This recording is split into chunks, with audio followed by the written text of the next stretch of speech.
بسم اللہ الرحمن الرحیم۔ قسط نمبر 975، علماء حق اور علماء سو کی پہچان۔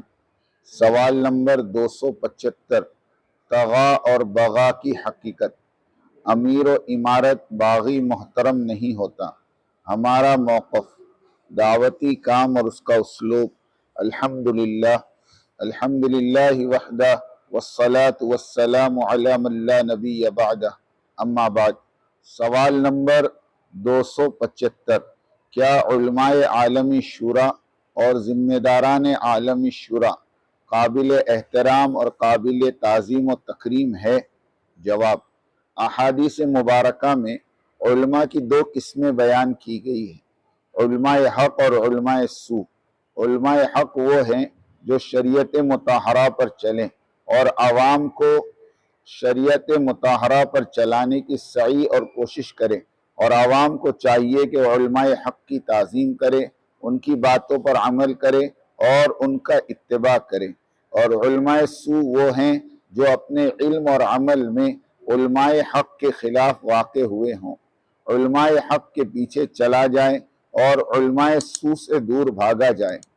فائدہ، علماء حق میں بھی دو گروپ ہیں، ایک وہ مبارک طبقہ ہے جو شریعت مطہرہ کے حدود اور جزیات تک کا محافظ ہے، بذات خود ان پر عمل پیرا ہوتے ہوئے عوام کو بھی پابند شریعت بنانے کی کوشش اور مساعی میں لگا رہتا ہے، اور دوسرا طبقہ عمل میں سست اور خود غرض اور مفاد پرستی کا شکار ہے، اور اپنی خواہشات کی تکمیل کی کوشش میں بسا اوقات حدود اسلامی سے بھی گزر جاتا ہے، اور اپنی بات منوانے کے لیے گروہ بندی اور فرقہ بندی سے کام لیتا ہے، اور اس دوسرے گروپ کی کارستانی سے ملت اسلامیہ دشوار کن مراحل اور مسائل میں پھنس کر رہ جاتی ہے، اور اس طرح کے علماء کے فتنوں سے اسلامی تاریخ بھری پڑی ہے۔ مثلا معتزلہ، خوارج، جہمیہ، امامیہ وغیرہ وغیرہ، یہ سب اہل علم تھے، شرعی اصول و فروع سے اچھی طرح واقف تھے، علم کے ساتھ ساتھ بڑے زہاد اور عباد میں ان کا شمار ہوتا تھا، اس کے باوجود فتنے پروری ان کا شیوا تھا، مگر علماء حق نے انہیں گمراہ قرار دیتے ہوئے کبھی کسی کی تعظیم و تکریم نہیں کی۔ فائدہ، البتہ ہمارے وہ علماء جو عقائد اور اعمال میں درست ہوں، چاہے ان کی زندگی زہد و ورع سے خالی ہو اور وہ فتنہ پرور نہ ہو، تو یہ سب قابل احترام ہیں۔ آخر کار یہ علماء ہیں، علماء علم دین کی وجہ سے قابل احترام ہیں۔ جس طرح قرآن پاک کا ادب کیا جاتا ہے، ویسے ہی ان علماء حق کا بھی ادب کیا جائے گا۔ قرآن پاک طبع ہونے کے بعد صحیح ترتیب سے اس کی بائنڈنگ کی گئی ہو اور صفحہ نمبر 3 کے بعد صفحہ نمبر 4 رکھا جائے تو اس کی صحیح مصحف کی تلاوت کی جائے گی، اور جس قرآن کی بائنڈنگ صحیح ترتیب پر نہ ہو، صفحہ نمبر 3 کے بعد 4 کی بجائے 16-17 رکھا گیا ہو، تو ایسے قرآن مجید کی تلاوت تو نہیں کی جائے گی، مگر اسے ردی میں پھینکا بھی ہرگز نہیں جائے گا۔ عظمت دونوں طرح کے قرآن مجید کی جائے گی، اسی طرح دونوں قسم کے علماء کی تعظیم کی جائے گی، مگر علماء حق کا اتباع کیا جائے گا، اور عمل میں سست علماء کرام کو راہ راست پر لانے کی مساعی اور کوشش کی جائے گی۔ فائدہ، انسان علم اور عمل میں سست ہو مگر دل سے پشیمان ہو تو اسے کسی نہ کسی وقت توبہ کی توفیق ہو ہی جاتی ہے، ایسے شخص کو طاغی یعنی نافرمان اور گنہگار کہا جاتا ہے۔ مگر جو انسان سب کچھ جانتے ہوئے بھی ہٹ درم ہو اور حب جاہ اور حب مال کی پٹی اس کی آنکھوں پر بندھی ہوئی ہو، اور وہ امت کی اجتماعیت کو توڑ کر اپنا علیحدہ سے گروپ بنا کر امت مسلمہ کے سواد اعظم کو فرقوں میں بانٹ رہا ہو، تو ایسے انسان کو باغی کہتے ہیں، اور ایسے شخص کی اصلاح اور درستگی ناممکن تو نہیں لیکن دشوار ضرور ہے۔ ان دونوں صفتوں کو قرآن مجید نے دو لفظوں کے ساتھ ذکر کیا ہے، طغا اور بغا، یعنی طاغی اور باغی۔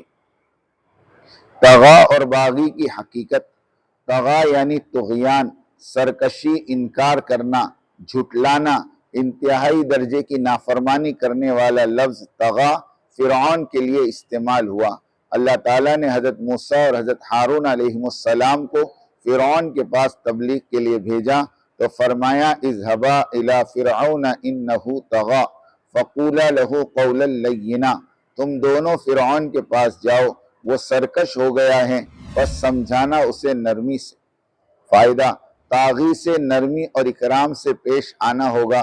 مسئلہ بغا، حق کو جانتے ہوئے بوجھتے ہوئے اس کا مخالف ہو جانا، اس کو مٹانے اور ختم کرنے کے در پہ ہو جانا، حق کو نیست و نابود کرنے پر کمر بستہ رہنا، یہ لفظ بغا قارون کے لیے استعمال ہوا۔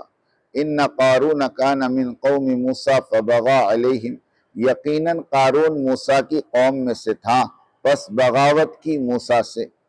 فرعون قبطی تھا اور قارون سبتی یعنی بنی اسرائیل میں سے تھا۔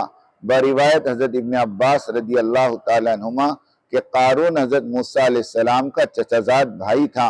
جس طرح سیاسی حکمران کسی قوم کو تباہ کرنے کے لیے اس قوم کے کسی لالچی اور بکاؤ آدمی کو خرید لیتے ہیں اور اپنے حکومت کی بڑی کرسی یا قلمدان اسے سونپ دیتے ہیں تاکہ اس کی آڑ میں اس کی قوم کو تباہ کر سکے، اسی طرح سے فرعون نے اس کے بکاؤ قارون کو، جو اصلاً یہودی تھا، اسے مالیات کا قلمدان عطا کیا ہوا تھا۔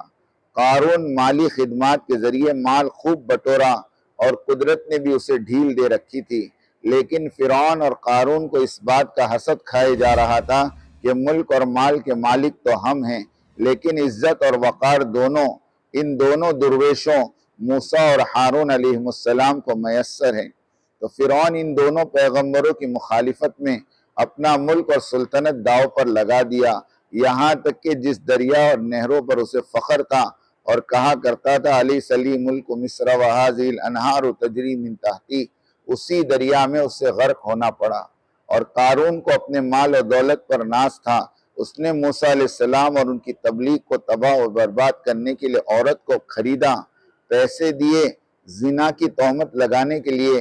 بالآخر حضرت موسیٰ علیہ السلام کی بددعا سے قارون اور اس کا مال اور وہ عورت سب کے سب زمین میں دھسا دیے گئے اور قیامت تک دھستے ہی رہیں گے۔ فرعون کا غرق ہونا حضرت موسیٰ علیہ السلام کا بحری معجزہ تھا اور قارون کا خسف یعنی زمین میں دھسنا موسیٰ علیہ السلام کا بری یعنی خشکی کا معجزہ تھا۔ عالمی شورا والوں نے پہلے قارونی طرز بغاوت کو اپنایا اور وقت کے درویش امیر عالم حضرت جی رابع کو رسوا کرنے کی خاطر عورت کو استعمال کیا۔ مولوی یاسین میواتی کو دولت دے کر اس فقیر میواتی سے جھوٹ بلوایا۔ جب میواتی یاسین سے 4 عینی شاہدین مانگے گئے تو وہ فرار ہو گیا، اور آج تک عالمی شورا والے اور مولوی یاسین میواتی اپنے الزام زنا کی پاداش میں گواہ نہ پیش کرنے کے باعث ذلت کے اندھیروں میں پھنستے جا رہے ہیں اور امت مسلمہ کی نظروں سے گرتے ہی جا رہے ہیں۔ مولانا دیولا اور احمد لاٹ صاحبان نے حضرت جی رابع کے خلاف وضاحتی بیان کے عنوان پر لاکھوں کتابیں چھپوا کر دنیا بھر کی مختلف زبانوں میں تقسیم کیا، جان لیوا حملے کروائے، دنیا بھر کے ممالک میں شورائی مرکز بنوائے، گنڈوں کا استعمال کروایا، طلاقیں کروائی، خاندانوں میں پھوٹ ڈالی۔ جب کچھ نہ بن سکا تو پھر حکومت والوں کا سہارا لیا اور مرکز نظام الدین ہمیشہ کے لیے بند رہے، کبھی کھلنے نہ پائے۔ یہ سب کچھ محض حسد کی آگ میں جلتے رہنے کی وجہ سے ہوا۔ حسد اس بات کا رہا کہ ہم اور ہماری قوم ہر حال میں الیاسی خاندان کے اس درویش نما مولوی سعد پر کئی وجہ سے اعلیٰ اور عرفہ ہیں۔ مال، مدارس، علماء، ملکوں کے تبلیغی ذمہ دار، ہمارا صوبے گجرات، مرکز Raiwind, Kakrail, Bombay, South Africa, England, Canada, Panama, Trinidad, Barbados یعنی مشرق اور مغرب، شمال اور جنوب کے سارے ممالک کے تبلیغی کام کرنے والے ہماری قوم میں سے ہیں۔ اس لیے مرکز نظام الدین پر بھی ہماری حکومت ہی چلنی چاہیے۔ اور مولانا زبیر الحسن صاحب کی تدفین کے بعد شورائیوں نے کہا مولوی سعد صاحب آپ اپنا کنبہ لے اور کاندھلا چلے جائیں، اب مرکز نظام الدین کو آپ کی کوئی ضرورت نہیں، ہم نے ٹرک کا انتظام کر دیا ہے۔ یعنی اب ہدایت کاندھلا سے نہیں بلکہ دیولا سے پھیلے گی۔ ان شرائیوں نے اپنی طاقت اور پاور کو ثابت کرنے کے لیے احتسابی ضرب و تقسیم میں سب شامل کیا، مگر ایک بڑی غلطی ان سے یہ ہو گئی کہ انہوں نے زمینی خداؤں کو تو اپنی لسٹ میں شامل کر لیا، مگر آسمانی یعنی حقیقی خدا کو فراموش کر دیا۔ اور اسی حقیقی آسمانی رب ذوالجلال نے ان شرائیوں کے سارے زمینی خداؤں کو ان کے مال و دولت اور علم اور حرفت کی زمینی طاقتوں پر پانی پھیر دیا، اور دیکھتے ہی دیکھتے 7-8 سالوں میں یہ لوگ کمثل العنکبوت یعنی مکڑی کا جالا ہو کر رہ گئے۔ جنہوں نے بھی اس طاغوتی شرائیوں کا سپورٹ کیا اس کا بھی بیڑا غرق ہوا۔ دارالعلوم دیوبند ہو کہ تجار اور علماء ہو، رائیونڈ ہو کہ ککرائل ہو، فرد ہو کہ مجمع ہو، سب کی ساکھ پلید ہو گئی۔ مدارس کے چندے 100% سے گر کر 10% پر آ گئے۔ مولانا دیولہ صاحب نے تو یہاں تک فرمایا تھا کہ ابھی تو ہم نے مولوی سعد کے خلاف دارالعلوم دیوبند کا فتویٰ استعمال کیا ہے، اگر وہ عالمی شورا کو تسلیم نہ کریں گے تو ہم حکومت کو بھی استعمال کریں گے۔ اور واقعیتاً دیولہ صاحب آج تک اپنا وعدہ نبھا رہے ہیں۔ مرکز نظام الدین کے لیے کورٹ کی تاریخ آتی تھی تو رشوت دے کر اس تاریخ کو آگے بڑھا دیا جاتا تھا۔ اس طرح 3 سال تک وقت تاریخ آگے بڑھتی رہی اور حضرت دیولہ اس کی پشت پناہی کرتے رہے۔ مولانا ارشد مدنی دامت و برکاتہم نے فرمایا تھا کہ مولوی سعد صاحب سے کہو ایک زینہ نیچے اتر کر عالمی شورا کو قبول کر لے، دنیا بھر میں سے 1 گھنٹے میں سارا جھگڑا ختم کرا دیں گے۔ ان بزرگوں کے بیانات کی آڈیو کیسٹ موجود ہے۔